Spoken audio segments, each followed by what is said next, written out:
You have been lied to. Everything you think you know about St. Patrick is wrong. Every March, the same tired myths get dragged out. Patrick drove the snakes out of Ireland. The Druids were actually the snakes. He wiped out the Druids and single handedly converted the entire island of Ireland to Christianity. What if I told you none of that is true? In today's video, we are sorting fact from fiction. We're going to break down the 4 biggest myths about St. Patrick and why it's time to stop giving him power over Irish paganism. So if you want to go deeper with this topic, you can join myself, Lora O'Brien and Morgan Daimler at the Irish Pagan School for our class St. Patrick, What's the Real Story? More on that later, but for now, let's get stuck in. So did Patrick drive the snakes out of Ireland? This is one of the most well-known stories. We are taught it in Ireland. So, I mean, if you're sitting in some other country thinking, oh my God, I was so silly for even believing any of this, please don't, because we are literally taught this from childhood in our Christian propaganda primary schools. So don't feel bad about believing any of these myths. As Maya Angelou says, when we know better, we do better, right? That's a misquote, but you know what I mean. So Patrick apparently miraculously drove the snakes out of Ireland, but there's a small problem with this. Ireland hasn't had snakes since the last ice age. We just didn't have them. They didn't get here. So the island's climate and geography have simply never supported snake populations. We have snakes on our neighbouring island of Britain, but we don't have any here on the island of Ireland.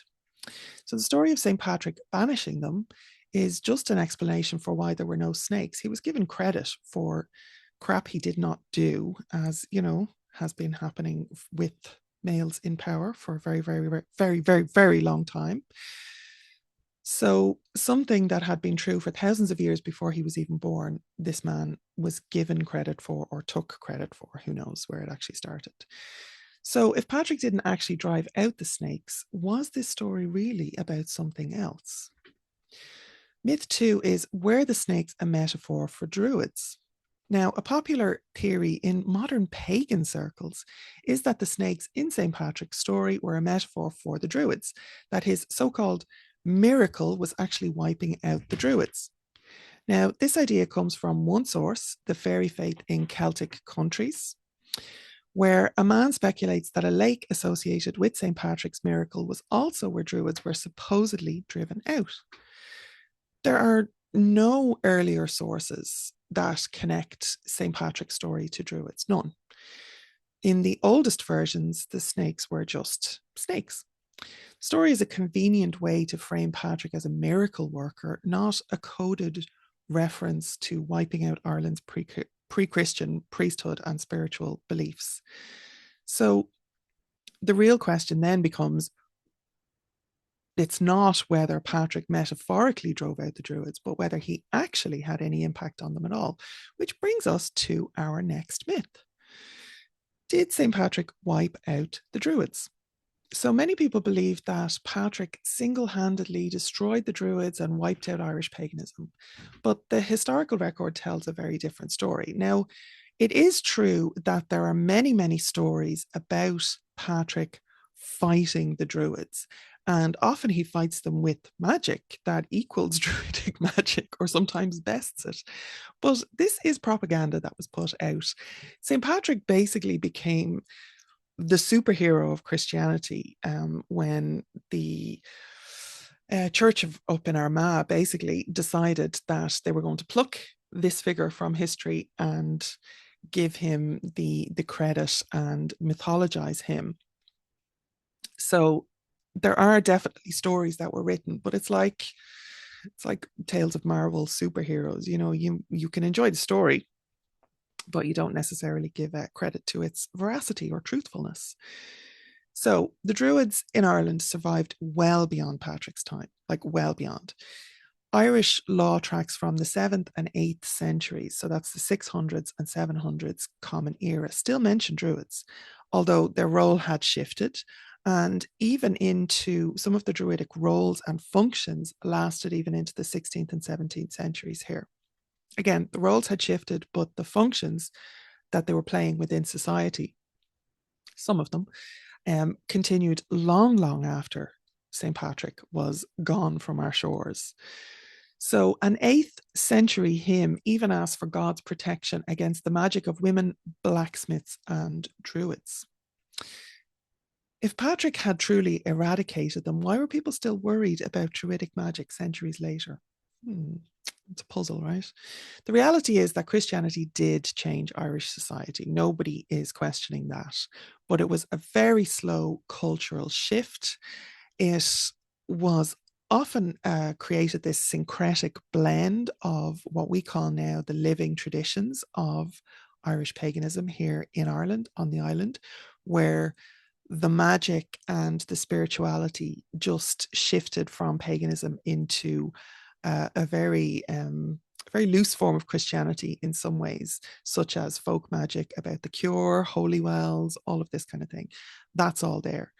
So again, Christianity did change Irish society, but not in some magic flashbang way, and nothing to do with one man defeating the Druids. So, myth 4, we come to. Did Patrick single-handedly convert all of Ireland? That's a very dramatic claim. Again, it doesn't fit with the history. But the idea that Patrick personally converted the entire island to Christianity is definitely not true. He was just one of many missionaries that were sent here, and he may not have even been very successful, actually, according to the records that we do have, the actual historical records. So Patrick himself, in his Confessio, admits that he faced a lot of pushback and wasn't sure if he'd had much impact at all on the Gaelic chiefs and the Gaelic culture here in Ireland, which was still part of the native Irish pagan spirituality. He wasn't even the first Christian missionary in Ireland. Palladius, Bishop Palladius, came before him and likely had more influence. So when Patrick arrived, there were tiny pockets of Christianity. There was definitely monastic cells. There were a few little enclaves of Christianity around the island, and one or two, or a couple at least, it's hard to say definitively, but a couple of lords, chiefs, local kings, tribes may have been converted, again, by Palladius, by having Christian monks living in their vicinity, all of these things. So again, it was this slow push into Ireland. And actual conversion took centuries and happened through gradual cultural change, not by force. So regardless of how many stories you're going to hear about St. Patrick battling the Druids, that wasn't what changed. That's not how cultures change. That's not how it happens. I mean, unless there's an invading militia, it can happen quite suddenly at that point, but that definitely didn't happen here. Excuse me. So Patrick became the face of conversion because of later Christian PR, not because of anything he actually did in his own lifetime. Again, he was mythologized and made into this superhero Christian missionary, which he absolutely did not deserve. So why does this matter? Why am I making a video about this here from the Irish Pagan School HQ?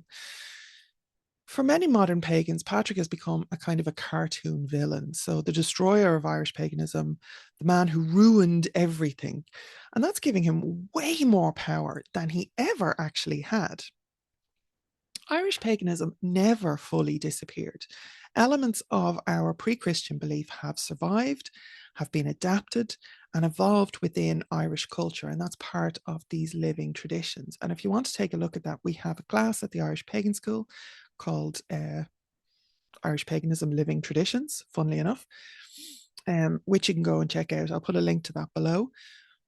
But Patrick's legend is Christian PR. It's public relations. It's not actually history.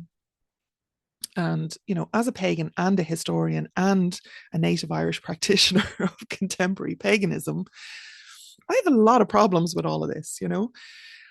By focusing so much on St. Patrick, we buy into this Christian narrative that isn't even true, but it's giving so much power and so much credibility and so much credence and putting us in this pseudo victim mentality as modern contemporary paganisms that is just not accurate. I mean, there are genuine things that we are dealing with, genuine prejudices, genuine problems that we are dealing with in contemporary paganism. But St. Patrick is not fucking one of them. Sorry, cursing, but he's absolutely not one of them. So we just need to drop that, really. Maybe it's time to take our power back. Instead of feeding energy into a false version of Patrick, I mean, we believe in energy, we believe in our will creating change. You know, if you're any way magically inclined, that is a core tenet of what we believe in. And spiritually, then, you know, energy matters, energy shifts, energy creates.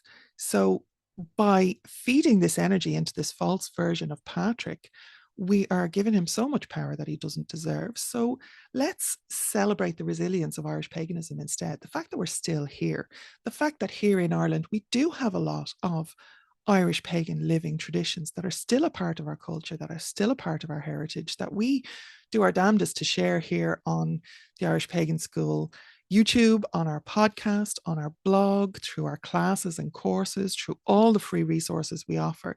If you go to irishpagan.school/free, you can literally study with us for a year of completely authentic resources. And of course, as more content is added, you're probably getting closer to 2 years now, depending on how quick you want to work through it, right? But you could definitely like take a 1 to 2 year program with us completely free with all the resources that we provide. We're still here. We're still doing this in Ireland, and St. Patrick has fuck all to do with it. So if this has sparked something in you, if you want the full detailed truth about St. Patrick and Irish pagan history, you can join me and fellow author Morgan Daimler for our class St. Patrick, What's the Real Story at the Irish Pagan School. And you'll get a very deep dive into the real historical sources and a breakdown of the Christian propaganda versus actual history. And you get me and Morgan Daimler bopping off each other as we do, which is always fun. So you'll find all the details for that below. I will link that, the Irish Paganism Living Tradition class, and the link to the free resources. I'll link all of those below. So with that, until next time, slán go fóill, don't believe the hype. Let's just make sure that our paganism is historically accurate and we're not giving people fuel to burn us with. Okay? Slán.